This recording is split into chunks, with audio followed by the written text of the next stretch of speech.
This is the Saturday Morning Serial Podcast with your host, Amanda Ann.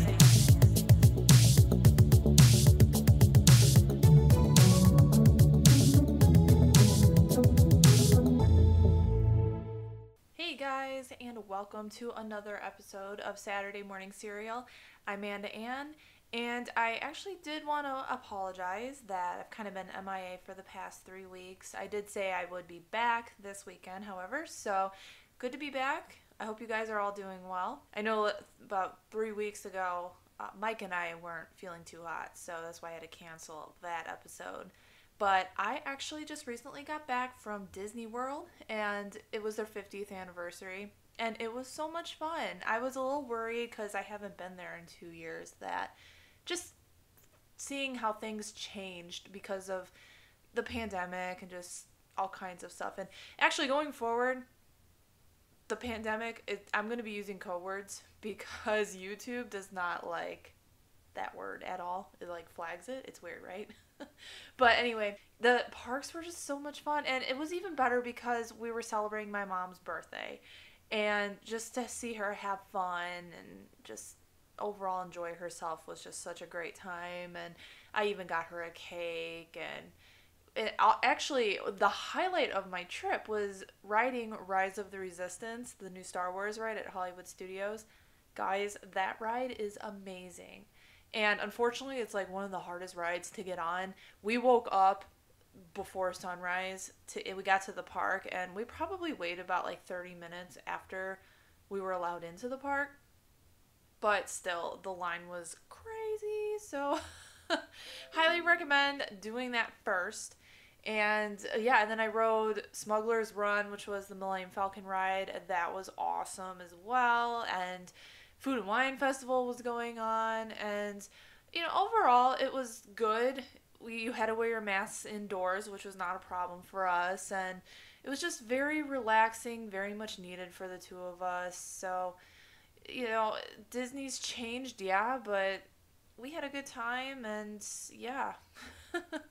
And then this past weekend, Mike and I went to Indiana Comic-Con, which is one of our favorite Comic-Cons. We've been there before, and we met Dante Bosco, and he's the voice of Zuko from the Avatar series. And it was so nice. He's such a cool, down-to-earth guy, and him and I were talking about podcasting, because him and the voice of Korra, Janet Varney, they have a podcast as well called Bending the Elements. It's produced by Nickelodeon, and you can probably find them I know I follow them on Apple Podcasts, so make sure you guys tune into them, because especially if you're a big fan of the Avatar universe. Yeah, he was just really cool, down to earth, and it was so much fun just to get back into the Comic-Con scene.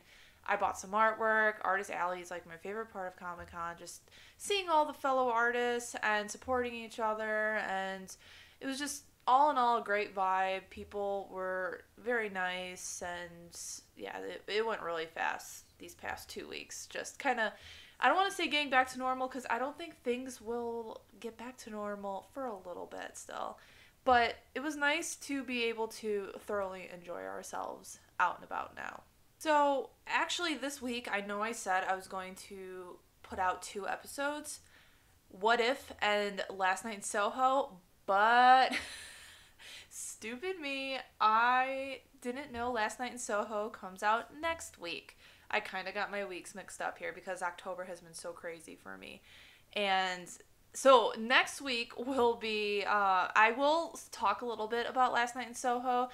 It's going to be Halloween next weekend, and me and my guests, we're going to be talking about our favorite Halloween movies. The new Halloween Kills is out, and I've heard excellent things about that, so we're going to be discussing that a little bit. So you don't want to miss our Halloween episode next week. Sit in your costume, eat some candy, do whatever. But today, Mike and I are going to be talking about Disney Plus's series by Marvel, What If. It's an animated series featuring all the Avengers. But before we begin, I do want to also say next weekend for the podcast, our Halloween episode too, I'm going to have a special announcement. So I'm kind of figuring out some details regarding the future of this podcast and how I want to branch out and get more involved in the content creating community.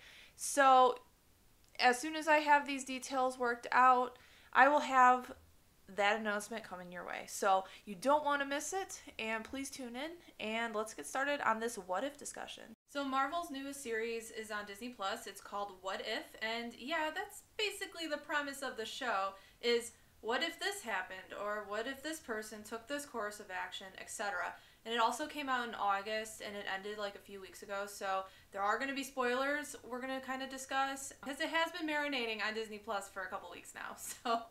but anyway, it is narrated by a character called the Watcher, who oversees the different timelines of the multiverse, and the characters we know and love all have a different life, personality, etc., etc., in these different timelines. What If is directed by Brian Andrews, and almost all the original actors are voicing their characters, except for characters like Robert Downey Jr., Scarlett Johansson, Chris Evans, and Brie Larson.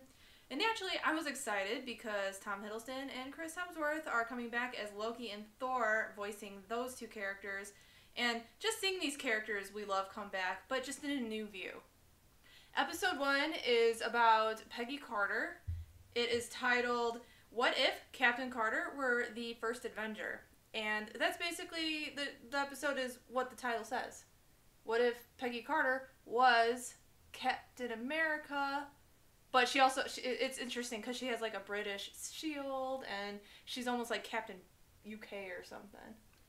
There is a comic book character called Captain Britain, but I think Marvel wants to save that for later, but they do call her Captain Carter. Yeah, and originally when we first started this show, I wasn't really that excited. I was just, naturally, I was excited for like the Thor and the Loki episodes that came out. But, like, this first one, I was just kind of like, meh, about the series overall. And I'm not going to lie, I wasn't a huge fan of it in the first episode. I wasn't a big fan of the art style at first. I just thought it was kind of awkward. The way, like, the lip flap really didn't match the audio. I don't know. But that was just, like, my opinion, just starting out in the show. For me, the biggest hurdle to get into the show was the fact that a lot of the likeness of the actors is kind of lost inside of the art style. It's like, just an example, like at the end of at the end of the second episode, we meet Peter Quill, and I had no idea that was supposed to be Star-Lord, Peter Quill, and I thought it was just some random dude working at Dairy Queen. But yeah, a lot of the voice cast is from the original movie, and you know they're great. They all remember their roles really well, and they all slide into place. And this first episode is kind of just like, it's a good pilot for the series because it does show just like the most basic example of what could happen if one thing did change in the course of the MCU through Captain Carter. So it does show just one little effect, just branching out. But the problem for me with this episode, what a lot of people have complained about, is the fact that it's just not different enough from the first Avenger movie. And other than Captain Carter being met with like sexism and dealing with all these women's issues, which it does seem like it takes a lot from Wonder Woman, the first Wonder Woman movie. It's just the plot remains the same regardless of what character was participating in it. Yeah, it was just basically the first Avenger, just what if Peggy Carter received the serum and not Steve Rogers, which Steve Rogers is in this episode. Yeah, he pilots this thing called the Hydra Stomper, and it's like a prototype Iron Man suit developed by Howard Stark. Yeah, and he's so small in it. It's so adorable. I love Skinny Steve, Small Steve. He's just really what makes the first Avengers movie work for me. I remember hearing that Chris Evans was the one who campaigned really strongly for the fact that Marvel wanted to have a different actor play Skinny Steve and have him just play the Super Soldier Steve, and the fact that Chris Evans stood up and fought to play Skinny Steve, and we get such a great portrayal of Skinny Steve, really seals the deal in the first Avengers movie for me. And what this episode doesn't have is that kind of, oh wow, look at this person just overcoming everything. You know, Captain Carter was already like a formidable person who stood right next to Captain America, pretty much as an equal.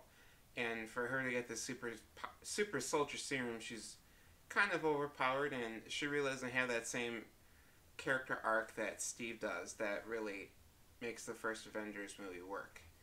Yeah, she gets a lot of flack about being a woman. So, but anyway, we're actually going to move on to episodes 2. And speaking of Peter Quill and Dairy Queen that Mike just mentioned, episode 2 is called What If T'Challa Became Star-Lord? So episode 2 is, again, what the title says, is T'Challa was taken off Wakanda and became Star-Lord in what would be Peter Quill's place. And in this episode, we are met with a couple familiar faces. The Collector, who has a interesting transformation look to him. And we actually have little baby soft Thanos. And I actually found myself rooting for Thanos in this episode, which is weird. What about you? It was really interesting to see the fact that T'Challa had just become kind of like a superior Star-Lord. And it was just because of the fact that instead of like an arrogant, like self-absorbed butthole like Peter Quill, he's just this, you know, he's kind of more like a political, like, ambassador type character, and he really does like to sit people down and talk to them about what they're doing wrong or how they can improve. And he even gets to bad guy Thanos, and he transitions him into a pretty admirable person in this episode. And it's interesting to see just how better a Star-Lord T'Challa is versus Peter Quill, because it really does show that Peter Quill is really, as a member of the Guardian of the Galaxy, just a dude. Just an asshole in a circle, as they would say. You're a dude. This is a man. That's one of my favorite lines from Avengers. And this was actually the episode 2 where Nebula appeared, and I really liked her style, just the character design for Nebula in this series. I just like the color blue, and she was just really blue, and it was just like the different hues of blue that were used for her. I know I'm getting a little artistic. That's when I started kind of warming up to the animation style. But yeah, in the end, T'Challa I believe he's reunited. This episode was kind of long ago, so I'm trying to remember, but he is reunited to Wakanda. And then we do see Peter Quill chilling at Dairy Queen, working. And that's the end of the episode. And just as a little side note too, these episodes are their own individual stories until a certain point. So episodes 1 and episode 2, they're just kind of their own story. And then this leads into episode 3, which is actually one of my most anticipated episodes. It's What If the World Lost Its Mightiest Heroes? And it's basically Avengers 2012, the first one, and Loki comes down to Earth, and all the Avengers die. They die in these horrific freak accidents, like the Hulk blows up. Yeah, it basically takes place during the same week as Iron Man 2 and The Incredible Hulk and Thor. And all of the big Avengers, you know, Black Widow, Thor, Hulk, Iron Man, they're all mysteriously killed, and we're kind of very much lost at who the culprit is until it kind of all comes together at the end. Yeah, and this episode is just great because, you know, you think Loki's the bad guy from the first Avengers, but no, because Thor actually gets killed, and he comes down to Earth to avenge Thor, and there's a very unlikely team-up between Loki and Nick Fury. That was awesome. And another thing, too, is Black Widow, she has a lot of things to do in this whole series. We see her in multiple episodes. And one thing, again, about the art style, and I have to give credit to Grace Randolph for saying this because it's true. She said that all the females do look the same in this series, and I have to agree. Like, they just have, like, a very distinguishable, like, they don't really look like the character. Like, Captain Marvel, I don't think she looked like, Brie Larson. I do wonder if it does come down to the fact that because they didn't get the voice, that they couldn't use the likeness of the character, but that's doubtful for me. Yeah, but even the episode opens and it's Iron Man without Robert Downey Jr.'s voice, so that was like, okay, it's a little awkward because we're all used to him. But these voice actors, they did pretty good overall. I have to applaud them, and it was great. It worked overall, and they sounded like them. It worked. The episode is just basically then, unfortunately, the Avengers meet their demise, and Loki and Nick Fury team up against this, like, villain that keeps taking everybody out, and it is Hank Pym. Yes, who's taken the moniker of Yellow Jacket, which he is known for from the comics, and he's like this evil Ant-Man who goes around shrinking and killing all the Avengers to get revenge for Hope Van Dyne, his daughter who was killed. Yeah, see, I didn't know that at all. So I was really confused why he was the bad guy in this episode. But, he's defeated and all's well. Maybe. I don't know. I think Loki has something scheming after the episode ends. But... Oh, yeah, definitely. I mean, at the end of the episode, you kind of see Loki and Nick Fury team up for just a second before Loki's just like, you're kind of defenseless right now, so I'm just going to march my Asgardian soldiers down here, and we're just going to, take over the world. Oh, yeah, because he was president or he was in the UN. I forgot about that part. Yeah. That was awesome, because we're like, oh, is that the President Loki variant? But anyway, this leads into episode 4, which is, what if Doctor Strange lost his heart instead of his hands? And I think between me and Mike, this was probably our favorite episode, hands down. This is when the series really sucked us in, I think. So this episode, again, what the title says, but Doctor Strange loses Christine in a car accident. And he is desperate to do anything to get her back and undo the accident. And to the point where it's like manic, the way he wants her back. And the Ancient One basically splits him into 2 people, right?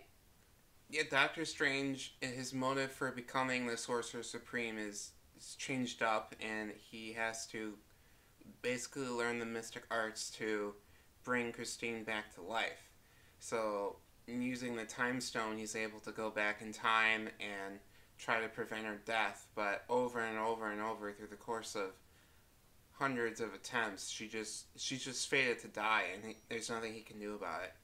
So basically, it gets so bad that the Ancient One intervenes, and she has to split Doctor Strange up into 2 different entities so that he's not powerful enough to break a fixed point in time. So we get a Doctor Strange that we're familiar with, a good guy with his red cape, and we get this evil Sorcerer Supreme Doctor Strange with this like evil black cloak. So through the course of the episode, evil Doctor Strange basically goes into the deepest, darkest corners of magic, and he learns how to break this fixed point. And it's done by going to this library and studying with a new master, I believe. Mm-hmm. Like this librarian type character. Mm-hmm. And the Dark Dimension. Yeah, the Dark Dimension. And he basically Pokemon battles his way up to like a level 100 Sorcerer Supreme by fighting all these different monsters and absorbing their experience and their abilities. It's actually really quite frightening what kind of creature he's become at the end of the episode, because he's just an amalgamation of all these different witchcraft and Lovecraft monsters. So after he does this, he does go back to that time where that point in time where Christine dies, and he has to fight himself to basically absorb his other half, so he's powerful enough to break this fixed point in time. So he does overcome his former good self, and he does break this fixed point in time. But by doing that, he causes some type of grandfather paradox, and the fact that Christine never dies creates the fact that he never becomes Doctor Strange. Mm-hmm. So the universe just breaks, and Christine is brought back to life in just long enough to see this monster of a man, Doctor Strange, and the whole universe basically collapse upon itself, despite the Watcher's warning. So Doctor Strange is basically only able to save himself inside of this like pocket dimension, and he's kind of trapped in there. But at the end, the Watcher does see him and decide to speak to him, because there's really no way the Watcher could have risked saving this universe, because it would put all the others in jeopardy. So this is kind of like the first time Watcher kind of intervenes inside of the What If. Yeah, the first time the characters interact with the Watcher, because the Watcher's just kind of chilling in the background a lot, and finally he's getting involved with the characters. And yeah, it's a good battle between good and evil Doctor Strange, but evil Doctor Strange is so powerful and so scary. Like, the Doctor Strange we know and love, he's powerful enough, but this guy, oh doggy. And he actually makes another appearance in this series, so, don't forget about him. But now we're going to go on to episode 5, which is What If Zombies? This was a wild one. Basically, it is, again, what the title says, is there's a couple Avengers, and they return to Earth, and there's a zombie apocalypse going on. And it's Hope Van Dyne, Bruce Banner, Peter Parker, and the Cloak of Levitation. Don't forget about Bucky and Happy, and T'Challa, and who else shows up here? Was Sharon Carter in it? I don't remember that. Yeah, Sharon Carter was in it. Yeah, she does return. Yeah. Plus, we get Okoye. Oh, yes. Yeah, Okoye. Yeah, that was good. I was glad Everyone's she came favorite back. Starbucks-loving Wakandan. Yeah. Forgot about her, too. But just, a bunch of random characters from each of the franchises. They're all united, and they're the only ones standing, and everyone is a zombie. They're trying to... That's what they're doing this whole entire episode, is just getting away from zombies. And, like, Steve is a zombie, Iron Man's a zombie, and they, a couple of the characters that are standing, they get bitten, and they turn into zombies. And there's actually a mastermind behind, like... I'm trying to think of, like, what he does in the background. Well, the mastermind behind this kind of, like, booby trap is actually Vision and Scarlet Witch. And what Vision is doing is that he's projecting his Mind Stone signal, and it kind of neglects the zombie senses, so the zombies aren't aware of what's going on. Plus, it can potentially cure the zombie infection. So the remaining heroes all decide to hop on this train, and they go to this base, and they meet Vision. And Vision isn't the heroic, self-sacrificing android humanoid that we know him to be in this. He's kind of very much a tragic lover. Yeah, he's harboring Scarlet Witch, Wanda, as a zombie, like behind closed doors. He doesn't want her to get hurt or whatever. And I think he knows that these guys are out to get help from him. But if they find out that he's harboring a zombie, they'll kill her. And I think he said something along the lines of, too, like, he wanted to attract them to the base so he could feed them to her, right? Yeah, it's messed up. It's so bad. It's messed up. You kind of see T'Challa limping around with, like, one leg and one arm, and you know that he's been fed to Scarlet Witch. Oh, and who else makes an appearance? Our favorite shrinking hero, Paul Rudd. Now, who's now just ahead, Futurama style. The way way they just, like, spun the chair around and it's just his head going, hey, guys. I haven't seen Paul Rudd do a lot of voice acting. In fact, I can't even recall Paul Rudd as a voice actor, but just the gravitas and the humor he brings to just lending his voice to this character, it's really great. We do get to see Ant-Man and Clokey, as it's been dubbed, or Capey from Doctor Strange's cloak, team up, and they kind of form this, like, floating head team, and it's great. This is the episode, too, where Peter gets the cloak as well. Yes, it's been dubbed Zombie Hunter Spider-Man. Yeah. But he really doesn't hunt any zombies. The zombies hunt him. Yeah, it's just like a team up that you never thought would happen. It would, like, just Peter Parker, Bruce Banner. So after loads of sacrifices and our cast is kind of dwindled down by the zombies, Vision does come to his senses, and he does give them the Mind Stones so that they can go to Wakanda and broadcast the Mind Stone signal in a hope to cure the zombie outbreak. Unfortunately, this episode does take place in the same time as Infinity War.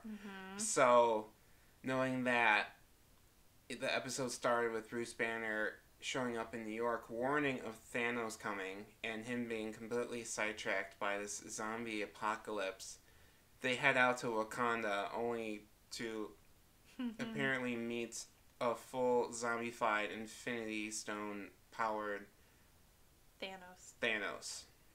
Which...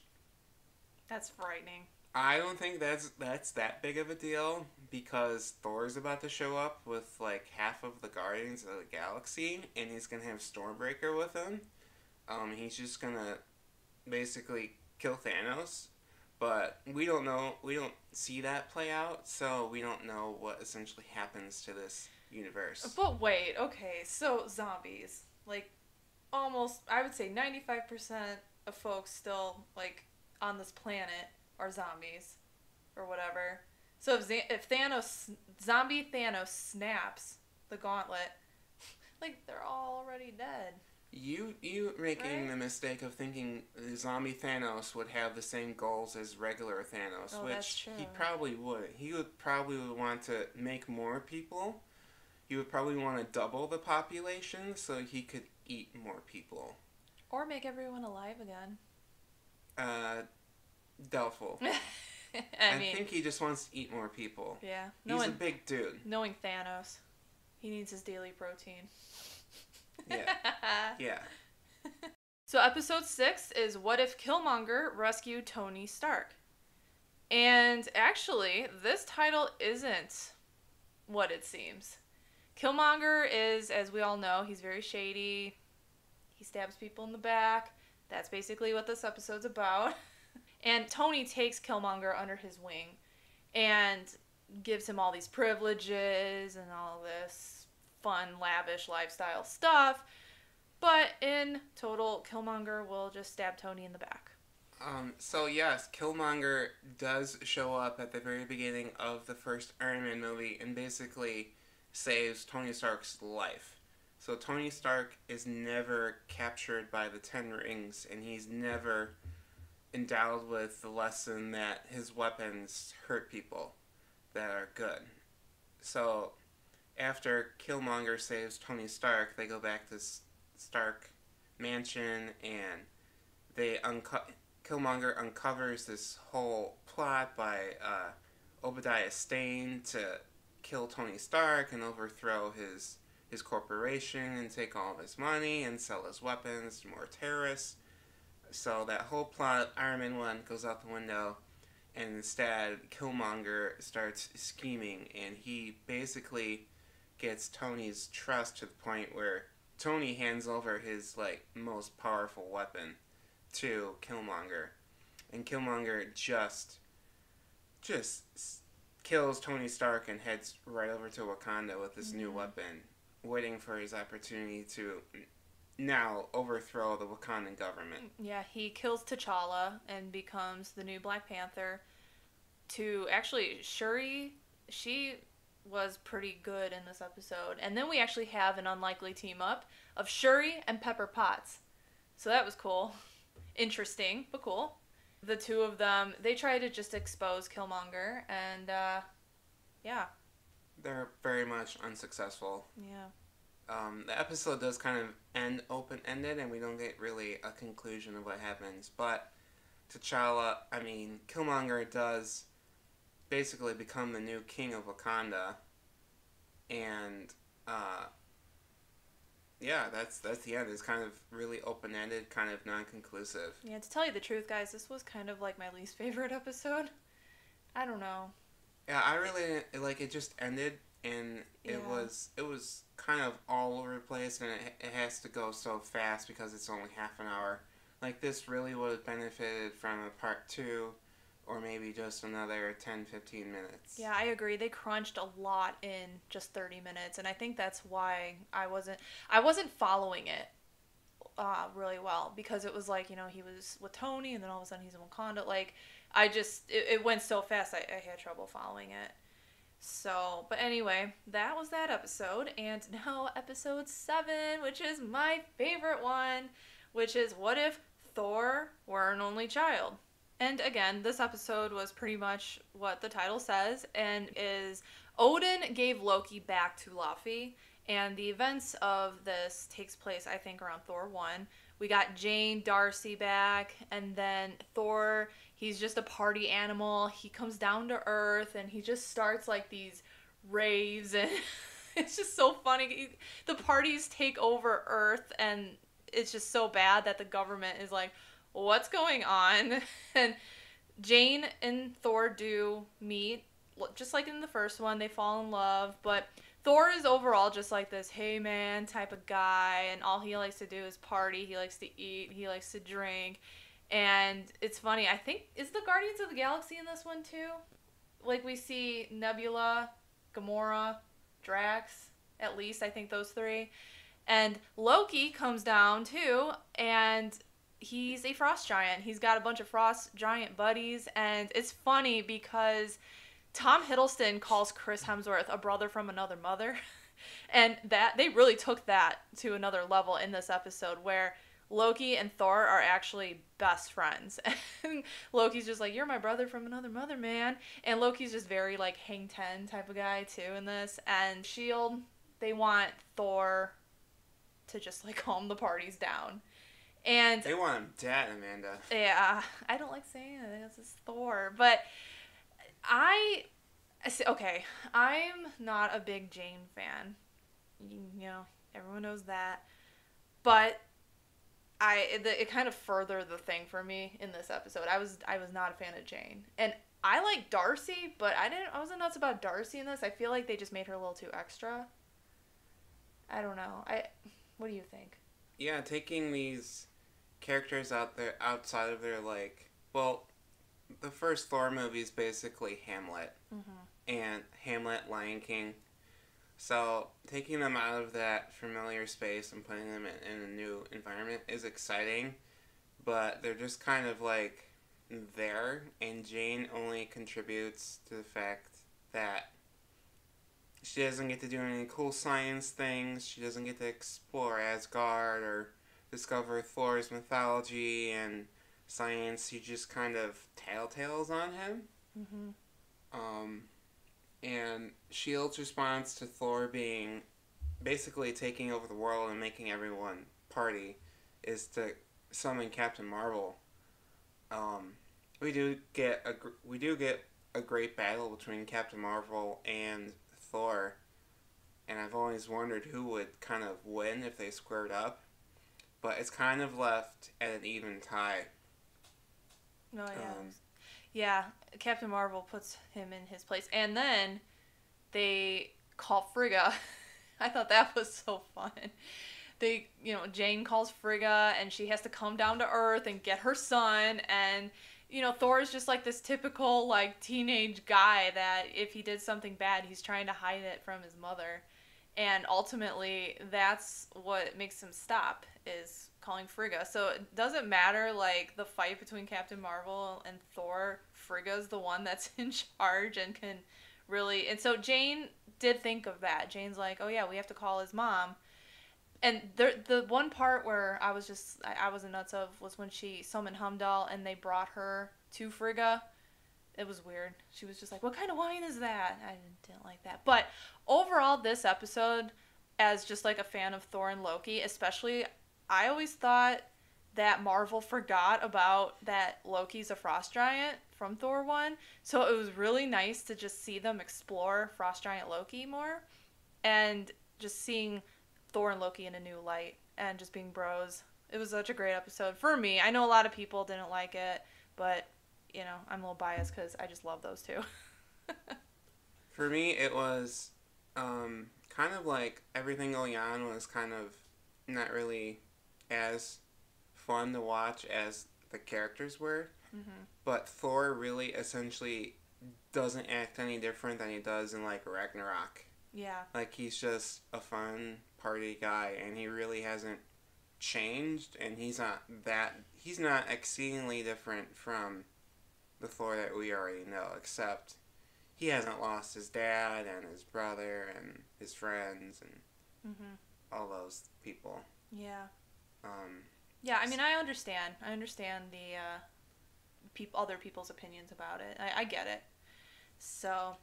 At the end of this episode, though, we do get finally some conclusive. Well, we get more of like a tease for what's going to come. We do get to see Ultron Vision just show up out of nowhere with his robot army. Yeah, Jane and Thor kind of wrap things up at the end, and Thor's just like, oh, everything's going to be fine now. And then there's just this android in the desert, and you think it's Vision, but no, it's Ultron with Infinity Stones in Vision's body. So that sets up the last 2 episodes of the series. And like I said earlier, this is where then it's just more wrapping up everything into one big plot line over 2 episodes. So the Watcher, like I said, he just kind of relaxes, chills in the background, but he really gets involved and he becomes very important in these next 2 episodes because Ultron, he is crazy in these episodes. Well, Ultron's goal was to wipe out the Avengers and replace all sentient life on Earth with the robotic Ultron bots. And he does succeed in this mission, minus Black Widow and Hawkeye, who are basically the only 2 people left alive at this point. So Hawkeye and Black Widow are on their quest to basically find a way to give Ultron a virus. Mm-hmm. And they travel to the secret underground Hydra base from Captain America, the Winter Soldier, where Steve Rogers was born. Captain America was born, even though he really wasn't born there. They go there and they meet Zoloft? Zola. They meet Zola. Zoloft is medication. They meet Zola there, and they realize that Zola will act as sort of a kryptonite to Ultron, and he will be able to take over Ultron and destroy him from within. So Hawkeye is able to upload Zola into his arrow, and they are able to get it inside the eye of an Ultron bot, thus uploading it to the Ultron hive mind. But the problem is that Ultron's really not inside of that universe at all, and he's outside of the range of the Ultron hive mind. And you're wondering, well, where the heck is Ultron? Mm-hmm.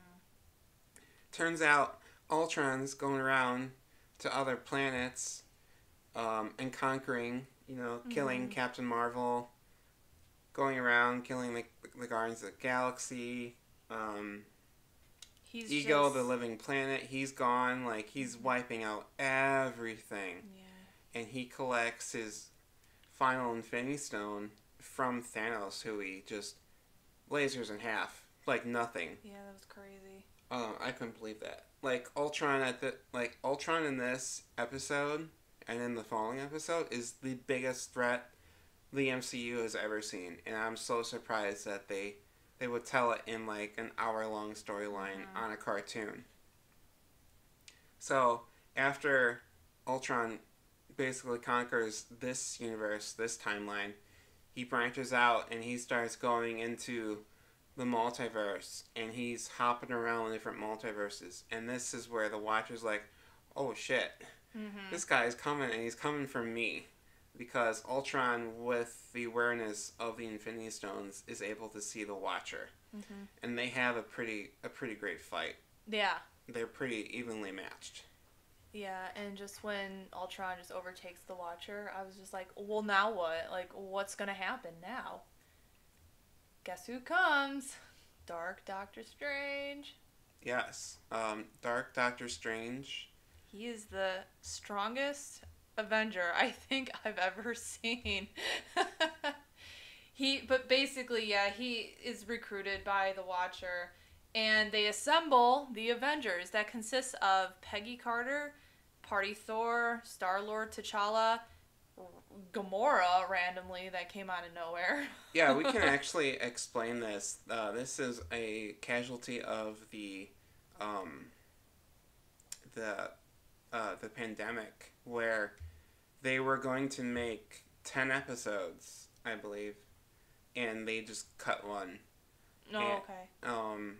I mean, they could have cut. I think they could have cut episode 3. I think, and I would have been fine with that.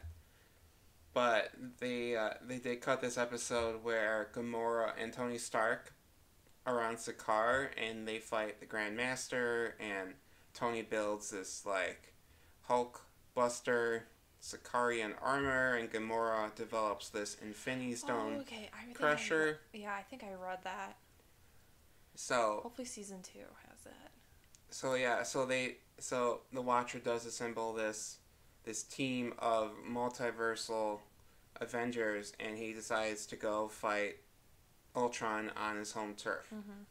Let's just talk a moment about like this episode 8 here, because Episode 8 and 9. 8 and 9. Yeah. Well, they're kind of together. They're kind of a two-part, but episode 8 specifically was for me when the show really set up the stakes, and the stakes really felt real. Like, because you knew that the Avengers that you loved in our timeline, their lives were at stake because of how big this threat was. It was so good seeing Black Widow really at one of her best in this episode, kind of being the beacon of hope that she is, and kind of leading humanity to its final push at survival. It was super cool too, seeing Clint with like a robotic arm. Oh yeah. And this like infinity and the invisibility cloak of all things. And seeing him at a really desperate point to the fact where you could see how this guy who would lose everything could become Ronin. Or yeah. I really enjoyed episode 8 a lot, and it's one of the top 3 for me. Yeah, like I said, episode 8 and 9, it's just basically a continuation of a story, and it equals an hour to wrap up the show, tell the story of Ultron, and also just wrap it up. And yeah, that's basically these new, I'm just gonna call them like the new Avengers. I don't know, what if Avengers? They are called the Guardians of the Multiverse by the Watcher. Okay. But yeah, they fight Ultron, and it's, oh god, Doctor Strange he summons like the craziest mystical animals out of I don't know, it was like some beast or whatever. That was crazy. Black Widow was actually pretty good in the fight as well. She joins them, and I think Doctor Strange, he also brings in the zombies from the previous episode. And yeah, and they think they get Ultron eventually, but Ultron's like, surprise, I'm in other multiverses, other timelines. And they're just like, oh my god, like, what do we have to do? But eventually they do come through, and they do get, and Killmonger is actually in the Avengers as well here as Black Panther. So he helps them, but once again, he's shifty. He is shady. After they do defeat Ultron, the Avengers are kind of left with all 6 Infinity Stones, and Killmonger does make a grab for them, at least temporarily. But not for long, because Zola's like, hey, give me the Infinity Stones. And him and Killmonger, they fight. And eventually Doctor Strange is like, this is so... No, stop it, you guys. And he kind of like encloses them in like a pocketed dimension for them to just like duke it out elsewhere. So it doesn't like affect the multiverse. So that's that. He kind of just like, bundled it up in a little bag and threw it away. And then he returned all the Avengers to their respective timelines. Party Thor, Peggy Carter, etc. But Black Widow, she's the last man standing on her timeline. Everyone's dead.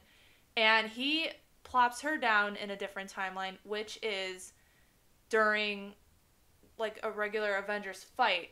It's actually during episode 3. Oh, is it? It's the episode where Loki conquered the Avengers with Asgard, with his Asgardian army, and the Watcher kind of just drops Black Widow inside of that timeline dimension, and she's able to just kind of swiftly take out Loki and resume order. Yeah, Loki's like, I thought you were dead, and Black Widow's like, I thought I was dead too, or something like that, or I can't remember. But at the end, Nick Fury is just like, you may not be our, or like the Black Widow of now, but overall you're our Black Widow. So that was a very nice ending, especially the events of Endgame. I feel like fans were just very like, oh, like during that part. So yeah, and then that's the end of the series. And then we do have an end credits scene of Peggy Carter. So it's setting up, there is a season 2 coming. I don't know when. I don't remember. I think it's like 2022, 2023 maybe. But there is a Disney Plus Day coming out in November, so next month. And I'll be curious to see what like Marvel has to drop on the platform, besides other Disney content that I'm looking forward to. So we'll see when a date, if we get a date for this. So yeah. So Amanda, some of these characters are rumored to show up in live action. Who are you looking forward to seeing potentially come into the mainline Marvel universe and play around a little bit? Dark Doctor Strange, hands down.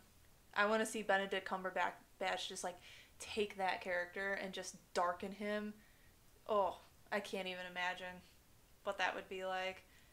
And then like the special effects Marvel would give us with that too. Like those Doctor Strange, like the first Doctor Strange, and I know Multiverse of Madness is going to be insane with the special effects and the CGI. So they would really amp their game up, I feel like, for a dark Doctor Strange thing. So that would definitely be a character I'd like to see right now. Multiverse of Madness is supposed to be borderline horror movie, so hopefully we do get an appearance by some of the characters from this show. But I'm with Amanda. I really do want to see a Dark Doctor Strange. He is just really cool and really creepy at the same time. And see, I didn't say Party Thor because I feel like we're going to get that in Thor Love and Thunder. So, I mean, that movie just looks lit so much. There's so many people in it. I think there's just going to be a lot of neon, a lot of... It looks a little bit too busy to me, but I'll withhold my judgment. Yeah. Regardless, I'm excited. I love Taika. I love Taika's work with Ragnarok, so we'll see what he does with Love and Thunder. I can't wait for Lady Sif to come back. She's one of my favorites. So, but yeah, Dark Doctor Strange, I think, would be amazing. I would also like to see kind of like a Walking Dead Marvel Avengers, like zombies, with Paul Rudd's head just floating around. I really would love to see Captain Carter make the jump from animation to live action. I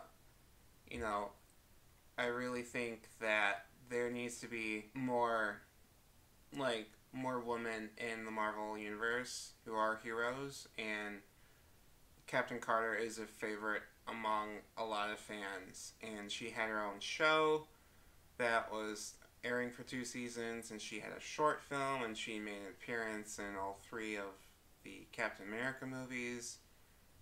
She's just a great character, and we need to see this version of her come into live action. Yeah.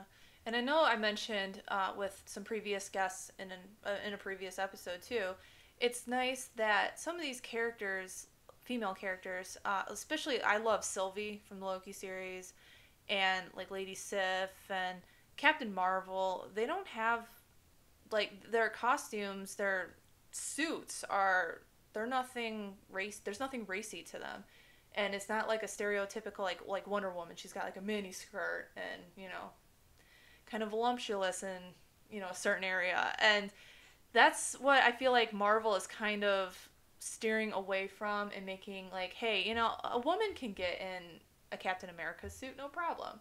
So that's what I enjoy. Yeah, and Haley Atwell would probably have to put on like 40 pounds of muscle because animated Captain Carter is just she's buff. ripped. She's huge. Like when people were first reacting to Gal Gadot being cast as Wonder Woman, they all said, "Oh, she's too skinny. Like Wonder Woman should be like an MMA fighter body type." But yeah, Captain Carter, she could be big, and like she's like nearly 6-7 feet tall. Like she's like perfect because she gets the Vita rays from the super soldier serum. Mm-hmm. So I really would love to see Haley Atwell like get big and just beat the snot out of people. Well, that's what Natalie Portman has done to be Lady Thor. So she's got some arms going on, some arm muscle. She has to compete with Chris Hemsworth. Oh, and Chris Hemsworth is just better her than me. Is just muscles with a head and charisma. So yeah, she's got to look like an equal to him. So I don't think anybody could be an equal to Chris Hemsworth. You look at his Instagram and those arms. I mean, oh my God, like, boy. So Mike, what would you like to see in season 2 of What If? I mean, I know we covered like where did Gamora come from? Maybe get a little more Guardians of the Galaxy.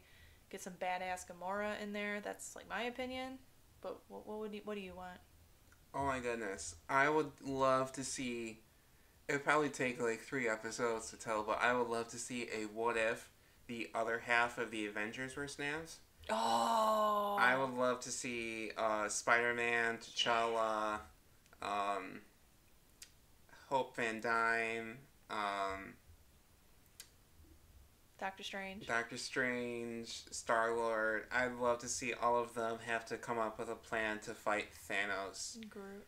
And I wonder if they would go back, and I wonder how they would do it, because they don't have Ant-Man, because Ant-Man would have been gone. So yeah. how would they have conquered Thanos, or would it even be possible to conquer Thanos without Ant-Man? And Doctor Strange told Tony there's only one solution. But that was just in their timeline. Yeah. It's possible that there are other timelines, other multiverses where things are a little bit different. That'd be number 1 for me. Well, I feel like fans, that would be like one of the first things fans would want. If Marvel is just like, what do you want to see in a What If episode? Like the fans, you decide. And I feel like the majority of them, and I know people talk about like, what if it was reversed? Like, Spider-Man didn't go and Tony went, or, like that. So that's very interesting to think about. So you guys sleep on that and let us know in the comments what you think. Who would, like, without Ant-Man, how would they do it? Ant-Man and his faithful rat that pressed that button on that van so that he could be brought back from the quantum realm. Just everyone loves that Paul Rudd. Maybe everyone in this room. Paul Rudd is our Maybe more Lord. of us than others. Paul Rudd is our Lord and Savior. Do you have time to talk about our Lord and Savior, Paul Rudd? So without further ado, that is it for this week's episode. Like I said, please tune in for our fun Halloween episode next week. It's going to be very exciting. I love scary movies. I love Halloween. Halloween is my holiday. So you don't want to miss that. And like I said, I have some pretty exciting things planned, and I'm going to drop an announcement on just like the future of like this podcast and just content creating in general. And if you haven't already, please subscribe to my YouTube channel. It's just the podcast, but just on YouTube. I know my parents rather listen to this on YouTube. So, but if you want to go ahead and subscribe there could be some surprises in the future. So, anyway, I thank you guys for tuning in, and I will talk to you next week.